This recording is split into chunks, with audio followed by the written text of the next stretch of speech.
Hey everybody, welcome back to the New England Aquarium's website. Thanks for checking in to see what's going on here. My name is Nick. I am behind the scenes in the lower level of our west wing, which is where we have our shark and stingray touch tank. And I am with Sarah. Hey Sarah. Hi. How's it going? Good, how are you? Doing okay. Sarah and I are doing our best to maintain a social distance of 6 feet, and you can see that we both got our masks on. But we want to tell you a little bit more about the cool things that Sarah does here at the aquarium. Sarah, can you tell us a little bit more about your role? Sure. So I'm a supervisor here in the fishes department, and most of my animal care duties pertain to sharks and stingrays. So we have our shark and ray touch tank, and we also have some tanks behind the scenes where we raise all the sharks and rays that are born out of the touch tank. So from babies to adults, I do it all. That's pretty amazing. I don't know if you guys caught that. She said born here at the aquarium, which is really exciting. So Sarah, do we have a plan where we're actually encouraging sharks and rays to reproduce here? Yeah, we do. So we have a breeding program here for 2 species of sharks, epaulet sharks and coral cat sharks. And we've also bred 4 different species of stingrays as well. So we purposefully allow them to breed and raise them up behind the scenes. That's really cool. What would you say is the most difficult thing about breeding sharks and rays? Breeding isn't so hard. The adults have the desire to breed, but sometimes raising the juvenile sharks and rays can be difficult. They can be a little bit picky with food and a little bit hard to get started, so they take a lot of work and energy to really get them going. Gotcha. Okay. So this program sounds really important to me. What would you say in terms of how this fits with the aquarium's mission of conservation?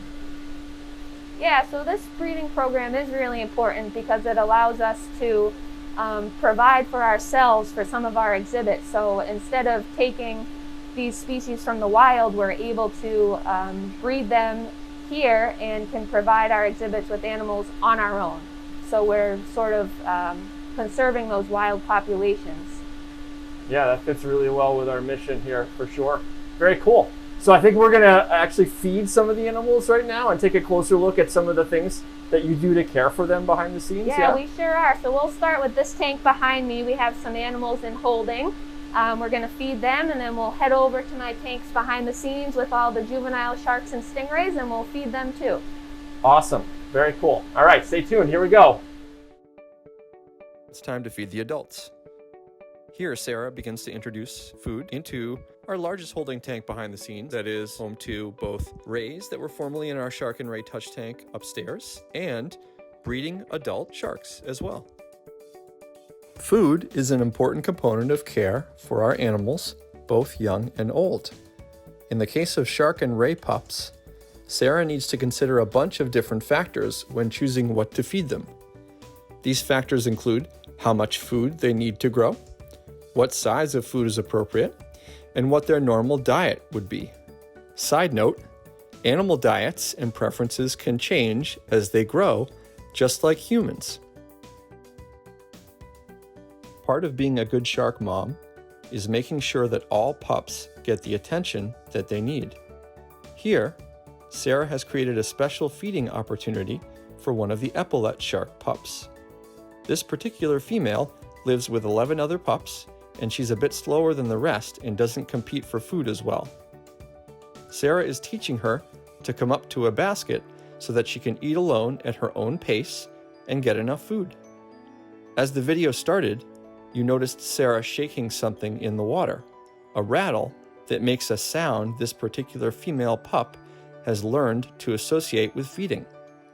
All of Sarah's efforts allow this shark to have its feeding requirements met while still experiencing the same space and socialization as her fellow pups. Another part of Sarah's job is overseeing shark breeding. Here we see 2 egg cases collected from a pair of our breeding epaulet sharks. Sarah shines a light behind the egg cases, also known as candling, to check whether they're viable and then to occasionally monitor them as they develop. If you look closely, you can even see the developing shark moving its gills. Of the 33 epaulet sharks that we currently have at the aquarium, 32 were actually born here. Now, if left with other larger animals, the egg cases, or at least their contents, could potentially be eaten, or sudden activity might cause the eggs to hatch too early.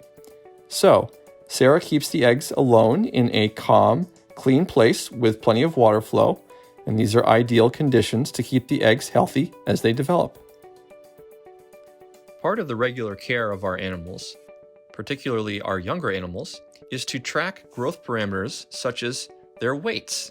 This can give us information about how fast they are growing or how slow they are growing, whether these growth rates match expected rates for animals. Here you'll get a chance to see Sarah getting ready to weigh a young yellow ray. As Sarah works to collect the animal, you'll notice that she uses utmost care, and she has some special tools. These nets have hard plastic on the side that's sealed from water escaping, but the bottom of the nets are open mesh so that water can pass through as she's scooping animals. This yellow ray isn't particularly fond of this procedure, but you can see that Sarah uses the utmost care as she lifts the animal out of the tank and carefully places it into a bin with water where she can take the animal's weight. And since Sarah has already pre-calibrated her scale to include the weight of the tub and the water, if we look at the scale now, we can see that this ray weighs 0.65 kilograms, a healthy weight for a ray of this age.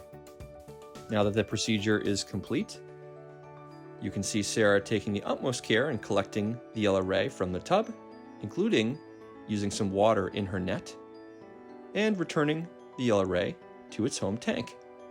See, that wasn't so bad. Well, Sarah, that was a lot of feeding and care. It was really awesome. Thanks for taking some time to show us how you take really great care of the sharks and rays here behind the scenes. Thank you. Yeah, it was a pleasure talking to everybody out there. Okay, thanks for tuning in, guys. Come back and visit us again to see all the other amazing things that are happening behind the scenes here.